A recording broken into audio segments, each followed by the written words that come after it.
So growing up, I really struggled with my identity, and I wanted to be literally anyone other than myself. I was an extremely vibrant kid, but being raised as an only child, I was also incredibly lonely, isolated, and in a lot of pain. The pain of growing up without my father being active in my life, the pain of constantly feeling like I was too much and not enough at the same time. And to be honest, that's actually a feeling that I still struggle with to this day. At 21, I moved to Los Angeles with the dream of becoming someone who mattered. What I didn't know, though, was that no amount of accomplishment was going to ever save me from the parts of myself or my past that I was so desperately trying to escape. High School Musical was far from the pinnacle. It was the beginning. The beginning of understanding that fame doesn't heal trauma. It exposes it. And it's only through deep inner work, often in the form of therapy, that we can transcend these labels placed upon us and reveal our true worth and purpose. That life is happening for us, not to us. And every ending makes way for a new beginning if we allow it. And sometimes in the moments that we feel like we are breaking down, we are actually breaking through. But for now, I just want to share 4 lessons that I learned along the way that I think hopefully you can carry with you on your journey as well. The first one is, it is okay not to be okay. There are so many times in my life when I felt like I was literally falling apart. And for years, I thought struggling meant that I was failing. But the truth is, it just meant that I was human. And that it's okay not to be okay. It's okay to ask for help. Struggling doesn't disqualify you. It connects you to the rest of us who are fighting battles that we don't always talk about. But I want you to remember that there is always hope. Just because you're down does not mean that you are out. And the very seasons that feel impossible can become the seasons that prepare you to rise again, stronger, wiser, and more compassionate than before.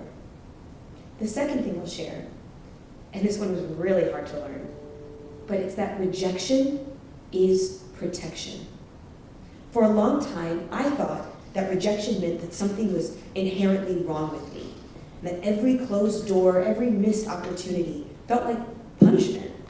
But I've come to realize that that's not true, that sometimes the things that we don't get were things that were never meant for us. And oftentimes, there's something even better and more aligned on the horizon. Pain isn't always punishment. Sometimes it is preparation. And those seasons of waiting, those moments of disappointment are never wasted. They are strengthening you in ways that you just may not be able to see, and teaching us patience, resilience, and to trust the timing of our lives, and trust that there's a timing that is bigger than some of the deadlines that we can sometimes put on ourselves. Our rejection does not define you. It refines you. The next lesson I've learned is to trust yourself, even through the hard stuff. A few years ago, I decided to start my own production company. And I did this with my very best friend of 8 years. And I had a show called GimmeMo that we produced 23 episodes of and put on Discovery Life. And unbeknownst to me, this person that I started this company with stole my identity and embezzled my company for thousands and thousands of dollars. And I chose not to go public. I chose not to share. I still choose to be very mindful about how I share it, because I do genuinely believe that hurt people, but healed people can heal people. And every experience that we go through isn't always just for us. Sometimes the experiences that we go through are so that we can help other people walk down a different path that we were not able to take. And sometimes the very thing that tries to take you out is the thing that equips you to rise stronger than before and to learn how to trust yourself. Because at that time, I was notorious for outsourcing my power and my worth. And I lost more money than I even knew I had. And because of that experience, I know that I am more equipped to actually have the production company and see it through in a way that I wouldn't have had that experience never happened. And the last lesson is to give yourself permission to pause and to pivot. In my 40s, I found myself completely starting over.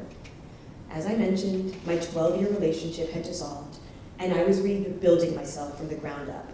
But in that process, I am a little woo-woo, and one day I went to the beach, and I was writing out affirmations and burning them under the full moon. I don't need all the details, but it's always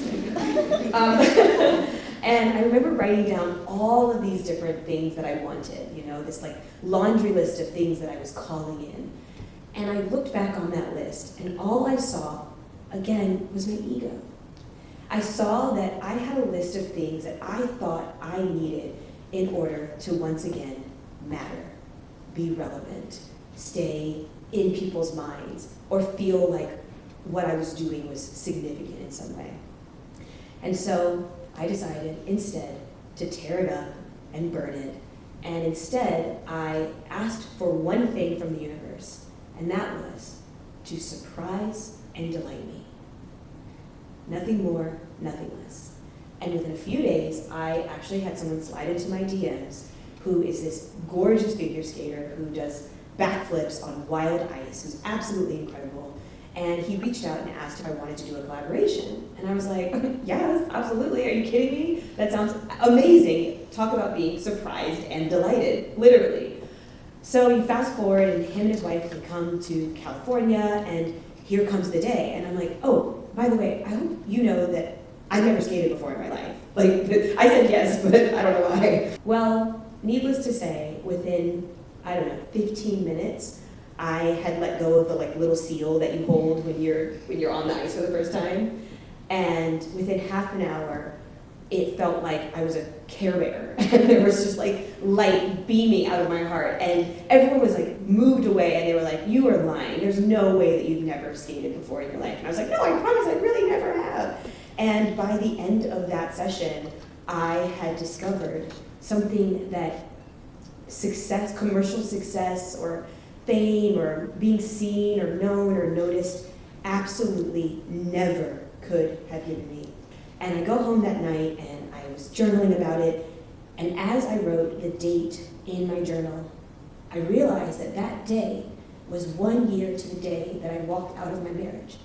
And it was such a powerful collapse of time, because a year ago, I thought my life was over, and a year later, I realized that my life was just beginning.